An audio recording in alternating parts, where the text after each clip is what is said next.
My name's Monk Rowe, and I am in Hamilton College in Clinton, New York, and I'm talking to Adrian Cunningham in Harlem. Welcome. Good to be here, Monk. Thanks for having me. You're welcome. And I practiced an introduction, so here we go. Adrian Cunningham, saxophonist, flautist, clarinetist, composer, band leader, writer, humorist, occasional vocalist, and world traveler. So did I leave anything out? That's pretty damn good. That's more thorough than my bio that I'd write for myself, so I'll have to steal that. That's good. Yeah. Well, I wanted to start out. I've been fascinated over the years talking to musicians. Many of them have related stories of things that happened to them when they were young, sometimes really young, or sometimes in their teenage years that helped them set them on this jazz path. Is there something that you remember in your youth that you might now think of as an aha moment or the like? Yes, absolutely. Well, let's get deep really quickly then. So, my dad, he was a big jazz fan. He loved all jazz, but he especially loved the early stuff. Louis Armstrong, Fats Waller, Mills Brothers. He had a great 78 collection. He didn't have a huge one. It was maybe 50, 60, 78s, but we had a gramophone player and an electric one, a 78 player. And my brother and I loved putting those records on and listening to them. And my dad, yeah, he was very passionate about music. He loved music and he really loved jazz. And my dad and I, we were very close. He died when I was 21, but he also loved things like football, Australian football. He loved gambling, loved horse racing. So he was a beautiful guy. But there was a lot of things I didn't connect with him because I didn't like football and I wasn't particularly into horse racing, but they were his big passions. But the one thing I could connect with my father on was jazz. So I think that's probably what led me down that path to kind of follow music, because it was my way of connecting with my dad when I was young. And of course I loved it. That helped too. And it kind of went from there. The aha moment, I think, was around, I was about 16, 17, my last year of high school. We had a combined schools music camp from all the schools in the area. It was huge. And at the time, I'd kind of been playing a little bit of jazz with my buddies from school because my school was small and there wasn't a huge jazz department. I mean, I look at the kids today and I think, wow, they're so lucky with all the resources they have. I mean, internet aside, all of the mentorship I see here. I didn't have any of that, unfortunately. I'd love to have, but I didn't have that opportunity. So me and my buddies got together and we got a band together. And at this school camp, it was very classically orientated. So I was in the orchestra playing clarinet, and that was fine. But me and my buddies, we get together in the break, in the lunch break, and go off and play jazz together. So for the final concert at the end of the school music camp at the end of the week, we went on and we played two songs. We played, I think we played Tin Roof Blues, and I don't know what the other song, a couple of Louis Armstrong tunes. And all the classical kids just went nuts. It was crazy, the response. Here we are, just a couple of some teenagers getting together and just playing Louis Armstrong. And in my mind, I was like, am I allowed to swear on this? Where is this going? Yes, you are. I was like, holy shit, this is amazing. People just love this music. This could be something I could do, because at the time I hadn't really had a path for myself for what I was going to do after school. But this was an aha moment. This is wow, people really respond to this music. It's powerful. And that was a huge kind of light bulb going on moment for me. And it just went from there. Yeah. It's interesting that you chose, maybe it's because of your father, but the era of jazz, those two tunes that you played, because I think nowadays, or even at that same time in the States, if teenagers got together to play a couple tunes, they're more likely to be playing John Coltrane or even more current, Michael Brecker or something. So my question is, what was the attitude or thinking about jazz in Australia at that time? Was there more interest in the classic early jazz?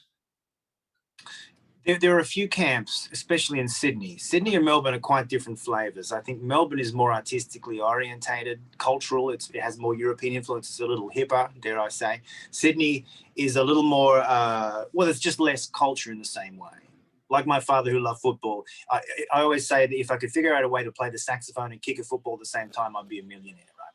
So yeah, so I think it was something that I was in somewhat of a bubble, that there weren't any jazz mentors or people playing jazz around me. And I grew up with my father listening to the early stuff. So that was the stuff that I connected with. And one of my buddies at school, he was a huge jazz fan too, just not through parents or influence. He loved Bird and Diz. He hit me to some old Dizzy Gillespie cassettes. And it was very cool, But for me, and he loved Louis Armstrong as well. So the two of us, he was a trombone player. The two of us had a real connection. Then we got other buddies who happened to be playing instruments at the school and kind of dragged them along. An electric bass player, we got him playing 1, 5, 1. So we kind of worked it out from there, and we just got it together. So I think it was just a lack of other influences from the outside that we just kind of got together with our own thing. And I do remember being about 16 or 17 with that same buddy, the trombone player. He said, "Oh man, you got to check out bebop. You got to check out." He gave me Kind of Blue, and at the time I was so stubborn. I was like, Miles Davis can't even play the trumpet. I was like, what the hell is going on? And of course, in the next few years I started to mature a bit. But at the time I was like, no, the trad is where my heart is. And it still is. But it's just that I've expanded my palette somewhat since then. I'm so glad you're keeping it alive. I'm trying to picture you and your trombone friend. The first few times you tried to improvise, what was going through your head, or what was your resources, or were you just like winging it? I think it was a bit of all of the above. I think the first, because I was very much self-taught when I first discovered jazz. So I did probably what a lot of kids did. There was one record that I'm very grateful to hear because it's still one of my favorites. It's called Ambassador Satch. And it's the Louis Armstrong All-Stars 1955. It was a live concert they filmed. I think it was in Italy. And it was just this was not a 78. This was a 33. This was full record. So, and it was just, I loved the energy of it. The band sounded amazing. It was live. You hear the audience. So I remember very clearly coming home from school, and I'd only just really started to play the clarinet because, I started piano when I was 11, saxophone 16, and clarinet about 17. So, but clarinet was, as soon as I picked up clarinet, I was like, this is it. I love this instrument. But I remember coming home from school, putting on that live record and playing along and just, imitating Edmund Hall. Trying to get close to how he would play the melody or how he would solo. And so, I just kind of closed my eyes and pretend I was in the band and hear the audience, So for me, that was a really strong impression. That was the way I started getting into it, just by imitating. You weren't annoyed by the clarinet, like, that quote octave key after learning the saxophone? It's awful. It was awful, isn't it? It's hell. It still is hell. Oh my God. Yeah. Yeah. But, I think like anything, if you love the sound of it, if the sound just pulls you in, you work through it and you just get over the frustrations, Yeah. I'll never forget Buddy DeFranco called the clarinet the agony stick. Oh yes. I've heard worse than that too. Okay. Yeah. Indeed it is. Yes. Indeed it is. Well, was there a point that actually 2 points I'm going to ask about that you thought, oh, I'd like to do this for a living, and then, but I have to go somewhere else to do this for a living? Mm-hmm. So I could see this doing it as a living. The light bulb moment, that was the end of high school, and so then I went to audition for the Conservatorium of Music, which is the jazz course in Sydney. And the first year out of school, I didn't get in because I didn't really know what I was doing. I was kind of, I think I kind of played a blues or something, and I didn't pass the audition because it was a very small intake and it was very competitive. And, there's a lot of great musicians. So I didn't get in the first year. Then I started psychology degree. On the side, I started getting jazz lessons. I studied from a very hip graduate from that school, and he kind of, got me into a lot more stuff. We started playing Coltrane and Hank Mobley and, getting into transcriptions. So he kind of got me on the right path. And then the next year I got into music school. So that was kind of how I got into the Conservatorium. I suppose the next significant step coming to New York, that happened in 2008. So I'd been out of college maybe 10 years, and I had a good career in Australia. I did a lot of great great commercial work, great jazz work, but it was, as you could probably imagine, a very small market. In the meantime, I actually came over to the States a few times to study with Eddie Daniels, you know, because he's a huge influence on me. I mean, I love Eddie. He's incredible. But a year before moving here, I came to visit New York, and I kind of checked it out and checked out all the clubs and got some lessons.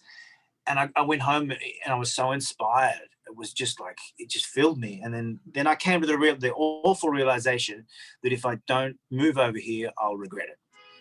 So a couple of months after being home, I thought, okay, I've just got to do this. I don't know what I'm going to do, but I just got to come over. So I started to work on a visa. That took a few months. And pretty much 12 months after visiting, I moved over here for good. So I've been here 12 years now. And that was it. Didn't have a plan. Did you know other Australian musicians who had done the same thing, like Lisa and Nikki Perrott, and did they have advice for you? I knew of them. I think I met Nikki maybe a year or so after moving here. Yeah. And we played together a lot since then, a lot of festivals. And Nikki is one of the coolest. She's great. Yeah. But there's some musicians in New York, because Nikki doesn't live in New York. She lives in Connecticut. So she wasn't really kind of hanging out. But there are a couple of musicians here when I moved here. Jason Campbell, a guitar player. He has subsequently moved back to Australia since COVID. He kind of moved his family over, but he'd been here maybe 15 years. He was a big support for me coming here. You know, we'd hang out a lot.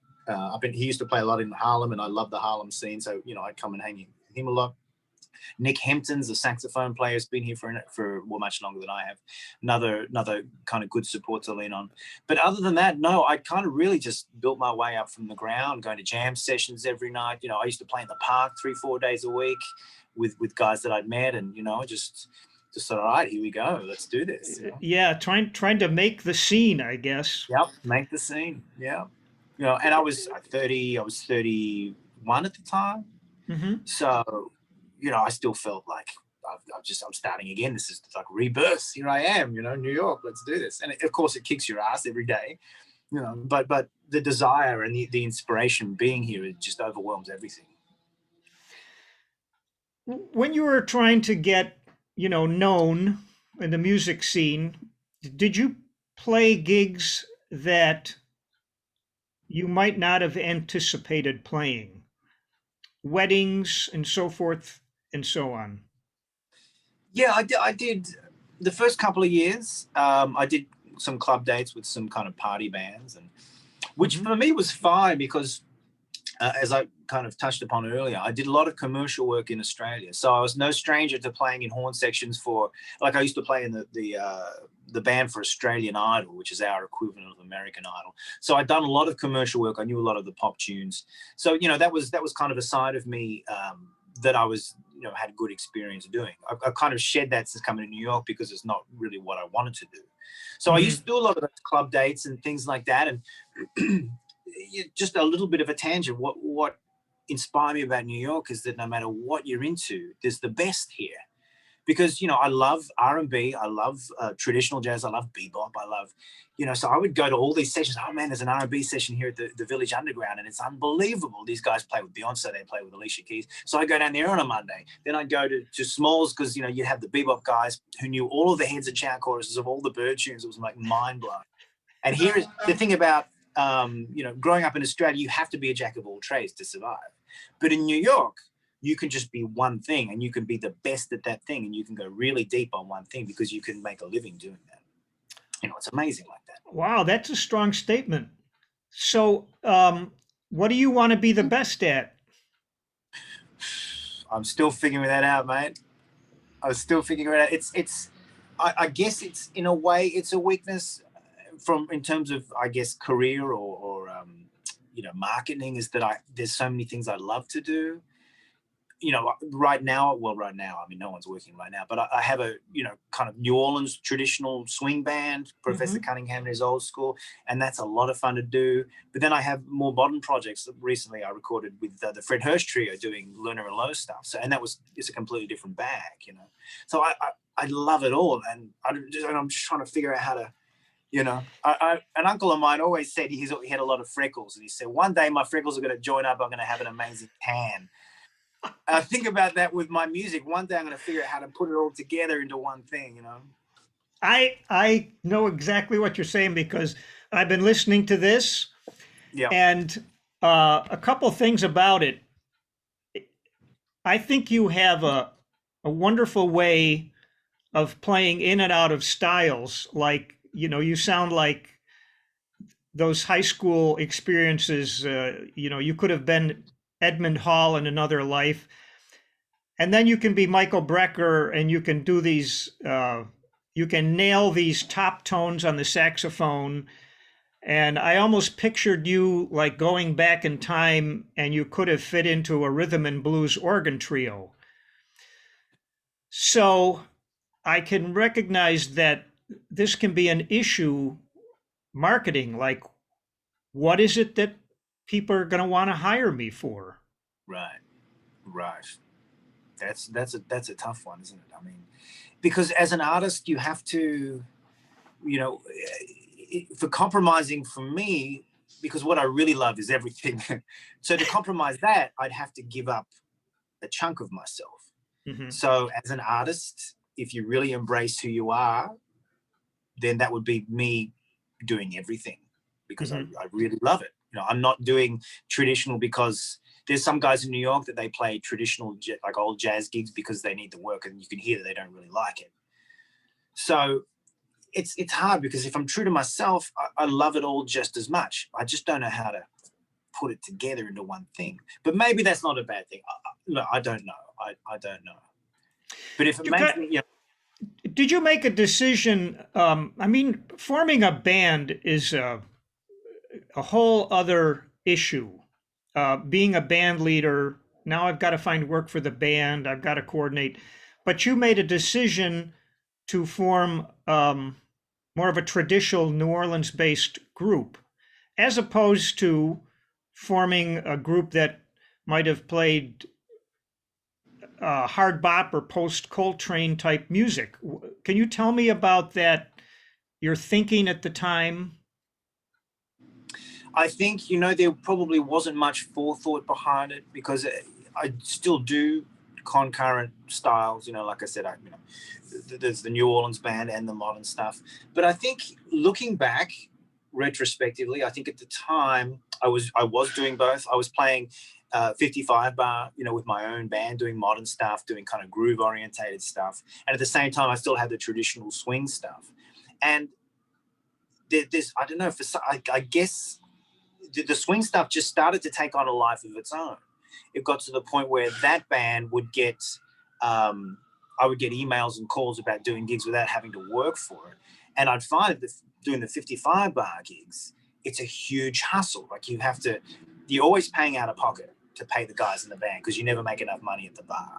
So there's only so many times you can do that without thinking, oh God, this is just so much work, And I love doing it, but I mean, it just didn't happen for whatever reason. It became more work than reward, and yeah. I want to follow up on that just for a moment. I'm not sure that a lot of young musicians realize what you just said. In order to play this certain kind of music, you had to pay the band. I think that's a hard lesson when you're coming up because you don't realize that. I'm sure you'll agree. I think I don't know the current school climate, but certainly when I was coming up and speaking to musicians of my age, that you kind of get sold, not overtly, but you kind of get sold at music school about come through school and you'll be a jazz star. I think that's kind of the underwriting message. It's not come through jazz school and be a working musician doing wedding gigs. It's come through jazz school. We'll teach you the tools to be the next Joshua Redman or the next whoever. So I think there's a certain misconception culturally with kids coming through because they have the wrong idea about what they're going to be when they come out. Mm-hmm. So, and the reality is that yes, you're going to have to do a lot of gigs where you pay out of pocket for your own projects, without a doubt. Are there other things that you learned, like on the bandstand or from older musicians that you had not learned in music school? Oh yes, I would say 90% of it. 90% of what you learn is on the gig, from the obvious things. And this is such a cliche: turning up on time, looking good, answering emails or texts when they come in about gigs, and not just leaving your phone. All of those obvious things is something that is kind of misplaced, I think, with young kids coming up. And I was probably like that too as a youngster, a little bit complacent about calling back or being really professional. And I think that's something that you can only learn doing the gig or losing the gig and asking yourself, why didn't I get called again? That's an important lesson. But I think beyond that, and a huge, probably the most important thing about me being in New York is what you learn from the energy of a master when you're next to them on stage. And I think hearing the masters, of course, is priceless. But being next to, Wycliffe Gordon is one of my biggest influences, just in terms of a human being beyond the music. So I've been in his quintet for 6-7 years now, and just to be next to that man and to feel his energy, and to see how he handles situations, dealing with musicians, dealing with the business, dealing with having a bad day, and being up on stage, that's sort of education, for want of a better word, is priceless. And I don't even know how to put it into words. It's the presence of someone like that. Thanks for saying that. I have this personal feeling about when people think of jazz musicians, oftentimes they think they're playing anything they want. They're playing how they feel. And it seems that there's certain times when you're on a gig and you might feel crappy, but you're playing for the audience. You can't necessarily afford, I'm not even sure how to put this into words, to play how you're feeling. You've got to play well. Right. Yeah, absolutely. There's something I think about a lot. One of my Australian teachers studied with Brecker, back in the day. And a great bit of advice he told me was that Brecker said to him, well, what you have to work on is having your bad day, your worst day, at a certain level. Your best day can be up here, but your worst day can't be it has to still be up to a certain level, your worst day. That's what you've got to work on. And I think about that a lot. I think, we have to, our standard has to be so good that our worst day is still great. We have to work on playing our best. We have to work on our worst. That's something I think about too. I think that's really important. Back to this this record for a moment. I was glad to see that. Of course, you were able to play with some really wonderful people here, but also that you had at least half the tunes were your own compositions.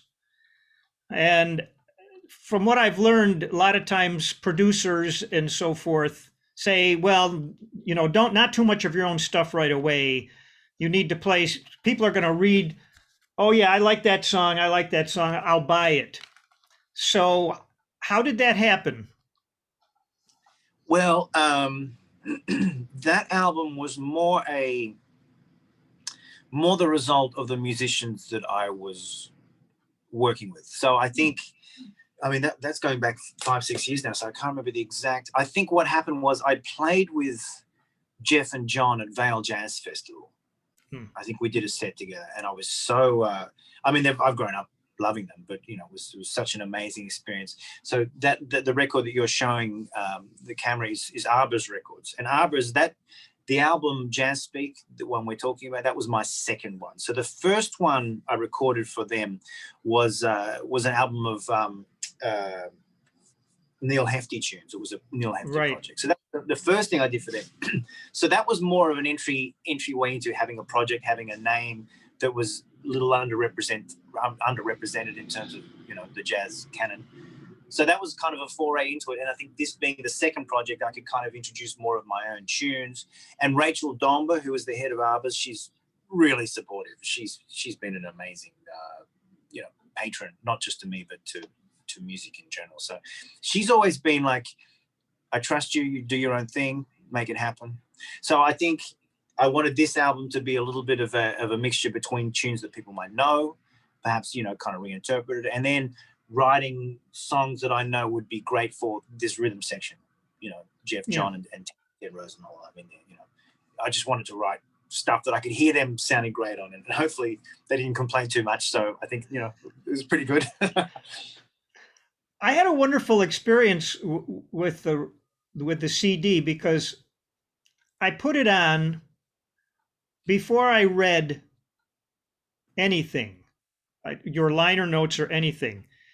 And when it started out with that sort of rubato intro on the first song, I had this feeling like, oh, Adrian's paying tribute to people that came before him. And then I looked, and it's called The Source, and I looked at your things like, man, he got me. That was really very, I don't even have a word for it, but I enjoyed the way that happened. Thank you. Not knowing the title, and you know, titles can be tricky, right? Like, what do I call Yes. this? Yes. Yeah, they can. For me to write, there's always to be some sort of emotional connection. The best stuff that I write is somehow connected, and it's always been like that for me, like to an experience or a person. You know, all the writing I've ever done has been about something that makes me feel a certain way. You know, I've never, or I've taken a simple melody and then turned it, you know, and then kind of brought that together into something.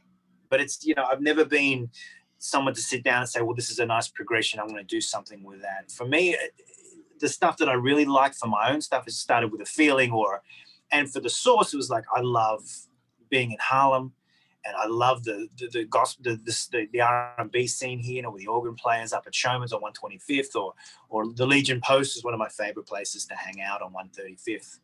And so I wanted to pay tribute to, you know, not only the place, but the culture. That's why I'm in New York. Yeah. Okay. Let's suppose this question I'm going to ask was asked like 14 months ago.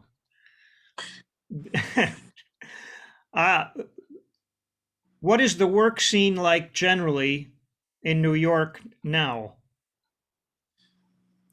You're asking this for 14 months ago? Yes, like I'm pretending that the pandemic did not happen. Well, it's the New York scene is great. What could possibly ever go wrong? It's gonna be like this forever, Monk. Well, the New York scene is really vibrant. It's a place that even after 12 years continues to inspire me. There's just so much music here. There's so many opportunities to hear music and to play. You know, there's so many jam sessions you can go to, or you know, be up till 2, 3 in the morning. You know, and it just never ceases to be inspiring. You know, and it makes me competitive in a good way. It makes me think, okay, I can't relax because there's so many great players here. Like, oh yeah, this guy played this tune. I need to learn that better. And there's no other place in the world that I felt like that. I really felt like I got to get my act together, you know, because these guys are serious players, you know. And that's the great thing about this scene. It's just it's overwhelming the amount of great players here. But that's what keeps the level so high. Yeah. Okay, so since then, you know, a year has passed now, have you had to find ways to do other things now that gigs are almost non-existent? It's been pretty brutal. I mean, I've been actually dividing my time between New York and Spain. So my girlfriend lives in Barcelona, and I'd met her 3 years ago because I'd been doing so much touring in my band. We've been on the road so much. We ended up spending a lot of time in Spain. We had a good following in Spain. So I met a lovely girl in Barcelona, and we thought, where's this going to go? But then we continued to see each other, and it developed into something really good. So in since last summer, I'd kind of been dividing my time 50-50 between here and there. Essentially, I need my time in America to keep my green card. So my days here are, you know, to keep my residency, because there's still very little work. And there's even less in Barcelona, actually. But I think there has been opportunities to do a lot of online stuff. You know, I've been doing putting together videos for festivals. You know, you've probably been involved in some of that yourself. You know, where you have to put videos together, online concerts, things like that. So that's at least something. And my New Orleans band, Professor Cunningham, we released an album through Arbor's well, it came out last December, that we recorded all in lockdown from our own private rooms, you know, and we put it all together. That was quite a project. Yeah. Wow. Yeah, a lot of work. And you probably haven't had a chance to actually recreate those tunes in a live setting.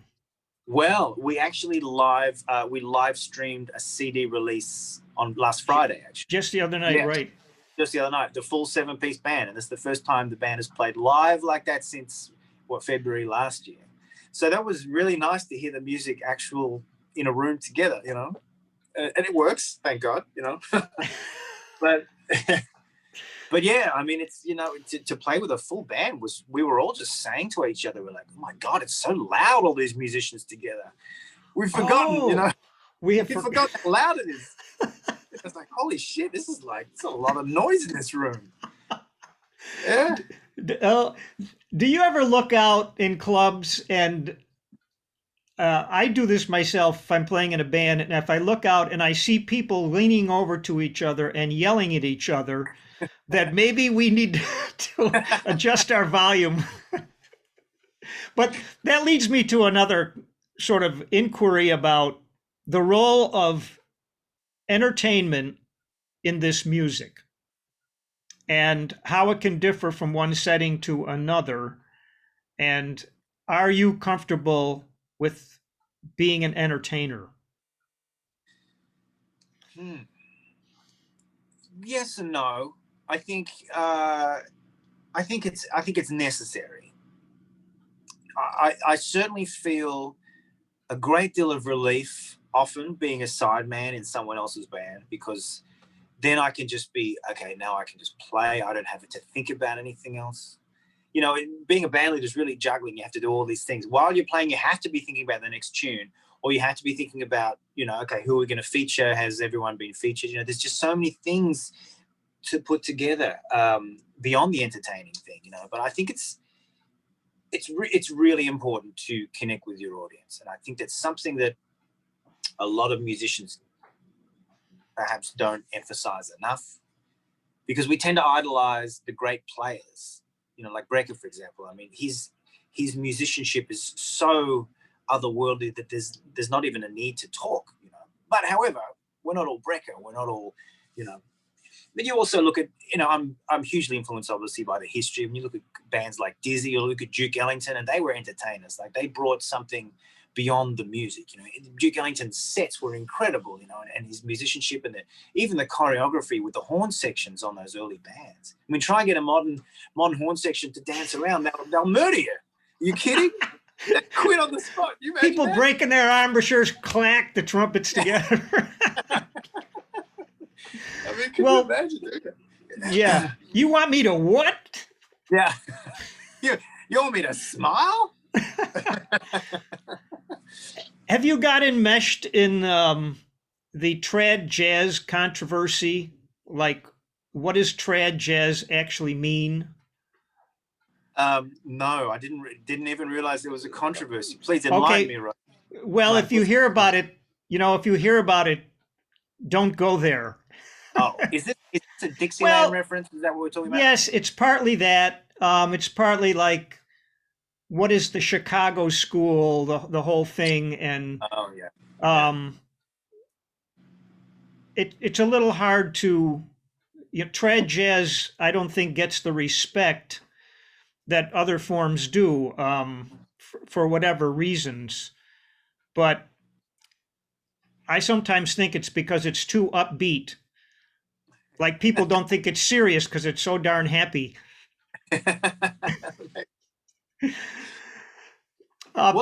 think trad jazz went in a direction that I think removed some of the foundations of what it was about. I mean, Louis Armstrong was such an ambassador for the New Orleans style, and then I think, you know, it tended to have lost the, dare I say, the black influence, and it tended to be just a kind of a bunch of white dudes, you know. And certainly growing up for me, I was Australia, everyone's white in Australia that plays jazz, but you know, you go to the festivals and it's a lot of kind of corny old guys playing, you know, this kind of ricky ticky stuff, without a real connection to you know, what you'd hear on the records. It kind of became, you know, yeah, a little less hip, dare I say. I don't know. Mm-hmm.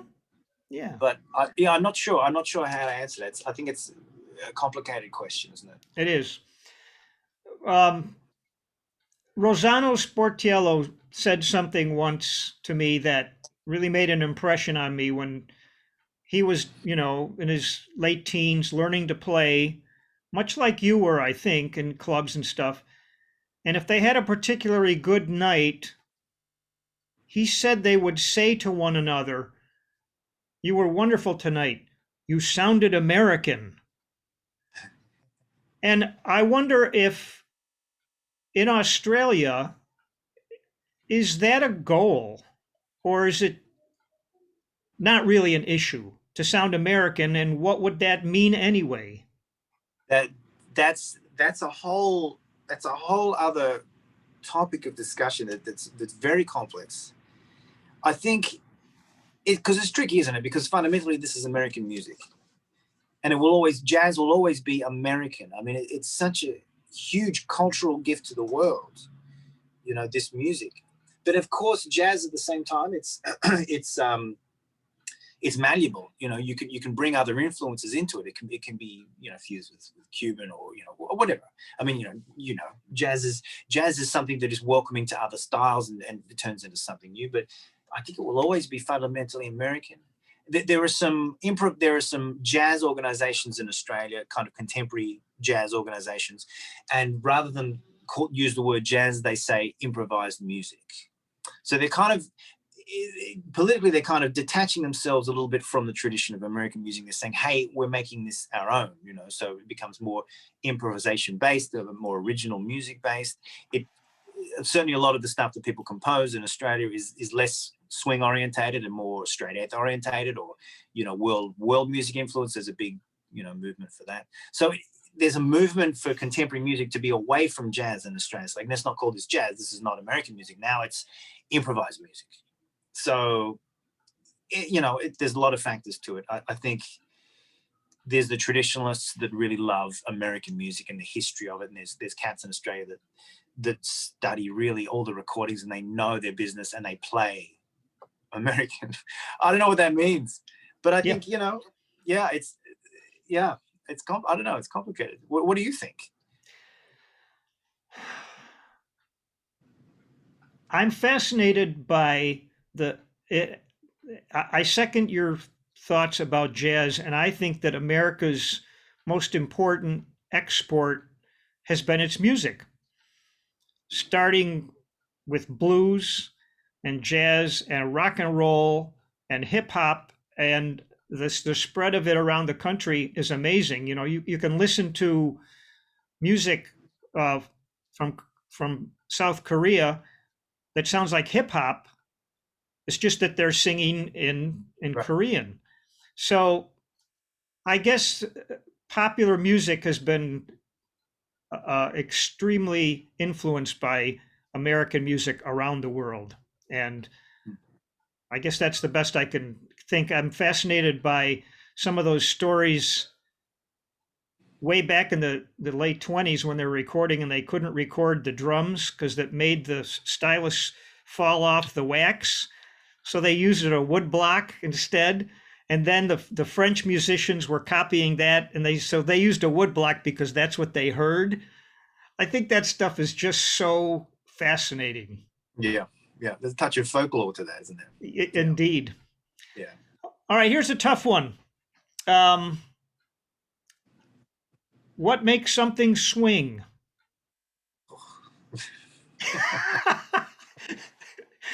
Don't reach. You're the one with all the books in the background. You tell me. They try, but I actually like it when certain things are just undefinable. Yeah. Because if you can define everything, then nothing is magic anymore. That's sort of my attitude about it. That's true.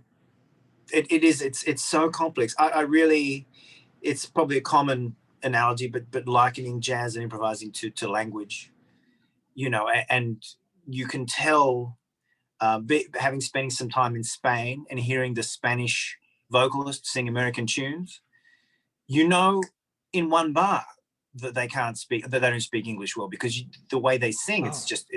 it's like you can tell the vowels are terrible. You know, it's really not terrible, but you know what I mean. They're not. Yes. You can tell that they're not. They're not. They just don't have it. And I think perhaps it's as complex as that. It's not just about imitation. You really have to internalize so much of it. And I think that's certainly one of the reasons why I moved here, because I wanted to speak the language, and I knew that if I really wanted to get it, I'd have to be immersed in it. You know, and it's something you can't get just listening to records. You know, I think it's a cultural aspect to it. Jazz makes sense in New York. You know, walk down the streets, go to the clubs, feel the pulse of Harlem, going to the bars, and like it just makes sense here. In Australia, it doesn't make sense, jazz, you know. It's great music and it makes you feel good, but it doesn't fit. And this, you know, it fits here. And so I think the cultural aspect is really important. And I don't know how to put it together in terms of a swing feel, but I know it's an important aspect of being able to swing and understanding, you know. Okay. What kind of music fits in Australia? That's interesting, because Australia, culturally speaking, doesn't really have an identity. And I think it's kind of fascinating. It's something you don't realize until you're out of it. But Australia's music, Australia's cuisine, Australia's culture, it's all based on something else. Oh. So if we just look at Australian music, nothing we have is original, other than Aboriginal music, which is very much, it's beautiful and it's deep and it's tribal, but it's got no relevance to modern culture. You know, it's very separate. So that's probably the most Australian music we have. But all of the stuff that's come out in the last 200 years has either been European influenced. All of our famous folk songs have been melodies ripped off from old English songs. So we have no original folk songs. They're all like, yeah, we just took this melody and put new words on it. Even the Waltzing Matilda, which is our most famous Australian song, that was a melody based on an old tune too. So, and all the modern pop and rock, it's all pop, it's all American. We've just kind of, you know, fit it in. So that makes more sense to Australia. Aussie rock, we call it Aussie rock, you know, Australian rock. But there's not really a strong identity of its own. And I think it's just too young. We're 200 years old. We spent the first 100 years, you know, dying of starvation and trying to make our way through a desert continent, you know. So I think we're just too young to really have any, you know, identity of our own. Wow. And by the way, Waltzing Matilda is not a waltz. Mm-hmm. Well, the term is actually waltzing, which is a German term meaning to wander. Oh, thank you. And Matilda is like the knapsack that, you know, because he'd wander around with his knapsack over his back, you know. So that's the Matilda. So Waltzing Matilda is a guy waltzing through the countryside with his Matilda. Why it's a German word, I do not know. I can't tell you that. But that's what waltzing means. I'm so happy to learn that. There you go. If you could get in a time machine and go to a specific, I'll say a musical event, a recording event, is there something that you would just really like to be at and witness? Wow. You know, I think, being not particularly specific, but I'd love to have seen New York in the 70s. I'd love to have been here when there's just so much happening. You know, when you had, I'm a big Brecker fan, so you hang out at 7th Avenue South and seeing Jarko play and all those geniuses and just seeing that. It just seemed like New York had such an incredible cultural life. It was probably, the city must have been so shitty in the 70s. I don't know. You must have been, were you old enough to go out in the 70s? No. Oh yes, but I didn't. Not in New York, but yes, New York, from my recollection, did have rough years during that decade as far as how the city was doing. But I find it interesting that you say that, because maybe older musicians might say, "Yeah, I'd love to go to New York," but they might have said, you know, during the 52nd Street heyday. Right. So Right. I think it's very interesting that you say the 70s. For some reason, that's always appealed to me. I know it just sounds like such a fun time, and because so many of the musicians that I grew up with, well, that's the thing. My palette is pretty wide. You know, Hmm. I think being alive in the '50s and hearing Bird play must have been extraordinary. You know, but and being at Minton's but it's funny. You look at those old photos and you see pictures of Bird, and he's playing to like 5 people, and there's lots of photos where he's just doing a gig. Yeah. It's like, this Yeah. is crazy. You know. I know as many times as you hear the real story, it's like, nah, I'd rather have my fantasy, right? Right. I know that's it, isn't it? You kind of we romanticize these legends, and rightfully so, because obviously he's a genius, and even more so a genius to be playing at that level to 5 people. If that was me, I'd be like, oh, I don't give a shit. I'm just. But here he is doing his genius thing to 5 people. It doesn't matter. You know, he's just that's extraordinary. But yeah, we tend to romanticize the times. You know. Did you hear in your formative years a particular tenor player that you became enamored of for some time? I think I've gone through a lot of phases. I think probably my first was Sonny Rollins. Mhm. And I think the bridge from me from traditional to bebop or post trad, I don't know what you want to call the early Sonny stuff, but it was his sense of melody really hit me hard. You know, his what's the word? Just his sense of melody and melodic development. You know, it's that was a huge influence on me, and also I think who else? Lester Young was huge. I think at those times, those two guys were really big for me, really important for me. Mhm. And Stan Getz, once again, Uh-huh. melodically, hitting a lot of Stan Getz. I think those three. Um, and then from there, kind of got more onto Brecker and Bob Berg. Bob Berg was a big thing. I still love Bob Berg's sound. It's so complex and it's just so raw. You know, it's extraordinary. I really love, yeah. I think Bob Berg's sound is incredible, and he's someone I'd love to have heard live. You know, I'm glad you said that when you said his sound is so complex. When you're playing, let's say you're playing "Don't Get Around Much Anymore," and then you play a Brecker tune or one of your own tunes that's more contemporary. Do you purposely adjust your tenor sound? I think I think the best way, yes, to a point. I think that the best way for me to kind of think about it is to, and this is the way I approach all this music. That it's the same language, but it's a different accent. So certainly when I'm playing the early stuff, don't get around much anymore. I'm going to be playing with much more relaxed embouchure, and I'm not going to be playing as hard. But if I'm playing, yeah, a Brecker tune or something that's really high energy, I'm going to be putting a lot more air through the horn. Um, I'll be certainly approaching with less vibrato. I think than I would be. And no subtone, obviously. Be so. I think yeah, it's still me, but it's I'm kind of adjusting the accent. I think Um, yeah. Unfortunately, I'm not blessed with one of those sounds that people hear you and go, that's Brecker, or that's Berg, or that's Stan Getz.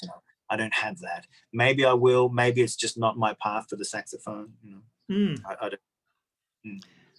Well, do you feel of your three wind instruments,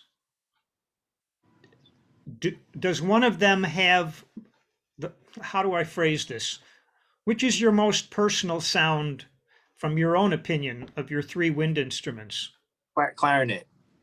Yeah, clarinet. Without thought, clarinet is for me. It's just a very strong connection. I think it's something that probably because I fell in love with it so quickly. When I was 16, 17, hearing Evan Hall and then Eddie, they were two sounds, two very different sounds Yeah. that just completely bowled me over. And inspired me. And I think, yeah, clarinet, just for whatever reason, I don't know. It's my, you know, if I have to choose a favorite kid, that would be the one for sure.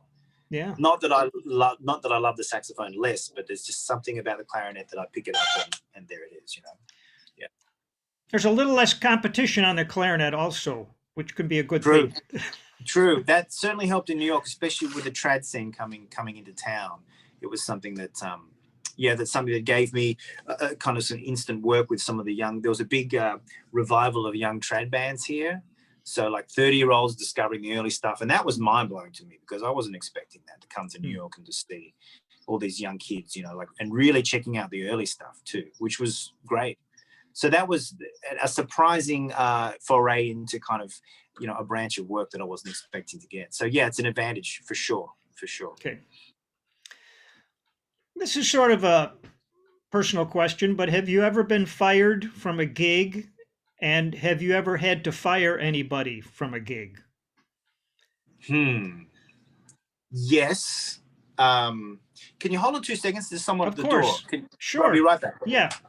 So I don't think I've ever outrightly fired anybody, just not called them back for the gig. I think, you know, being freelance, we're all freelance musicians. It's kind of easy just to, especially in New York, just say, okay, that guy or girl wasn't the right fit. Let's move down the list. You know, let's find someone more appropriate, or for whatever reason they didn't work. So from that reason, I've probably been fired without realizing. I just haven't been called back, you know. But, you know, you get so busy, you do other gigs. I mean, I tell you something that happened a few years ago, which was extremely embarrassing. I was doing this recording session out in New Jersey, and it was for this kind of like a classical contemporary recording that this composer was putting together, and they hired me on bass clarinet. So I kind of, my bass clarinet was pretty bad. I had to take it to the shop, you know, and I kind of looked at the music briefly and I thought, oh, it'll be fine. But I get there and the musicians are like amazing musicians, and I was not prepared, and I didn't really check out the material, and it was so embarrassing. Like it was like, so they were kind of saying, well, we'll overdub the bass clarinet a bit later, you know, we'll do that. But then it got to the point where I just said, okay, I just packed up my instrument. I said, yeah, this is, I think I'm the wrong guy for this job. I'm really sorry. You know, it was so embarrassing. It was a great lesson for me, but it was just like, oh, I feel so embarrassed, you know. And the worst part was it was a Sunday, and goddamn Jersey Transit didn't have any trains coming back to the city. They had to catch an Uber, and that was like $80. I was like, well, that's the cherry on the cake. Wow. Yeah, so that was not a good day. Yeah, that helped you to remember that lesson. Exactly. I won't do that again. Yeah. Man, you just gave me a memory, because I had a similar thing with a bass clarinet, you know, like a summer concert band, and I agreed to play bass clarinet, and at the rehearsal, I couldn't play the part, and the guy said, all right, we just won't play this song. It's like, oh. It's so bad. Ow, and you just feel everyone around you. You can just feel their energy, like, wow. I'll tell you another funny story. I was doing a theater show in Sydney years ago. Like, you know, I'd kind of sub in on some of these theater gigs, and it was the Wizard of Oz, you know, which was an amazing score. Like, it was beautifully written, and that was the very most. The penultimate scene, you know, Dorothy's going to come back to where's she from? She's from Kansas. Come back to Kansas. So, you know, and underneath the dialogue, somewhere over, you know, so it was me and a flute, nothing else, in unison, somewhere over the, right? And so it was the key of E flat. So I'm playing my F to my high F, you know, on the clarinet, and she's doing the same thing on E flat, unison. And I got some sort of moisture or whatever happened that wasn't venting properly. And so it was and she was in perfect pitch, and I was like a semitone under, just this squawking, gargling sound. It was humiliating. Oh my God. And at the end of it was like, you know, 5 minutes towards the end. At the end of the show, nobody says anything. We all just pack up, and I'm just like, oh, so bad. And then I had to, of course, then you got to do it the next day, you know. Oh, right. Go in and do it the next day. Yeah. And it was fine. Thank God it never happened again. But it was enough to, you know, you never forget those moments, do you? I can just picture someone Honey, how was the theater? Well, the show was great, but there was this really odd sound at the end. I don't know what it was. Oh man, it's. I would like to think that these things are always exaggerated in your mind and nobody noticed, but I don't think that's true. I don't think that's true. Oh man. No, this has been a fascinating conversation, and I'll just wrap up with a young musician sees you on a gig and comes up after you and Mr. Cunningham, I want to do what you do. What should I do? Wow. Um, well, I would tell them, practice every day. Practice is such an important aspect of it. You have to put the work in. There's no great musicians that didn't put the time in. So it's really important to play every day. If you want to be great, you have to spend the time. That was something Eddie Daniels really worked me up to when I was about 20. He said, like, what are you doing if you're not putting in the work and you don't understand your scales, you don't understand how everything fits together. So you have to know all that stuff. You have to listen so much to the great players. Constantly listening, transcribe. You have to transcribe, and like we were talking about, what is swing? The only way you can really get it is by transcribing and learning the solos. You're learning those minute inflections that you can't teach someone, that you just have to learn by imitation and absorb that way. And and just keep at it every day, I guess. Do you think it's true that jazz musicians should be so compelled to play that they have no choice? Wow. Well, it's been said to me by a number of the veterans, like, if you have something else that you like as much, then you better go do that instead. So, I think as you get older as a musician, and you realize that it is not an easy path. And I certainly look at my friends in Australia that I grew up with that didn't end up being musicians, but doing other things, and they've all got really nice houses, and they've all got cars, and they've all got grown up jobs. That I think it does. If you choose this path, it's not an easy one. It's certainly not. It's certainly financially. I mean, if you compare the best musician, the best jazz musician, to the best brain surgeon, you know, who's earning, who's, are they even in the same ballpark financially? I mean, there's no correlation between skill and time invested to financial reward. So that aspect of it is certainly not easy for anybody. Even the best musicians, financially, are not in the same ballpark as other professionals. So I can understand giving that advice. mhm. But then I look at my life, especially I've had a lot of time to think the last year. I look at my life and I think what music has given me, the chance to travel the world and the people I've connected with and the experiences I've had, and the joy I get from playing. It's really hard to equate that to anything else. I don't know how any other job could be as amazing. I'm sure other careers have extremely fulfilling, aspects of them. But when I look at the gifts that I've been given, when I go through tough times, especially the last year, and I think about, do I want to do something else? Because I can see how tough it is right now. The path that I've chosen is not rewarding me. But I look back and I think there's been, what I have received has been pretty amazing. All right. Well, that sounds like a happy note to end on. And I enjoyed our conversation. Thank you for joining Me me. too. I appreciate that. Thank you so much. All right. I'm going to pause our recording and then we'll say our Cool. official goodbyes. Great.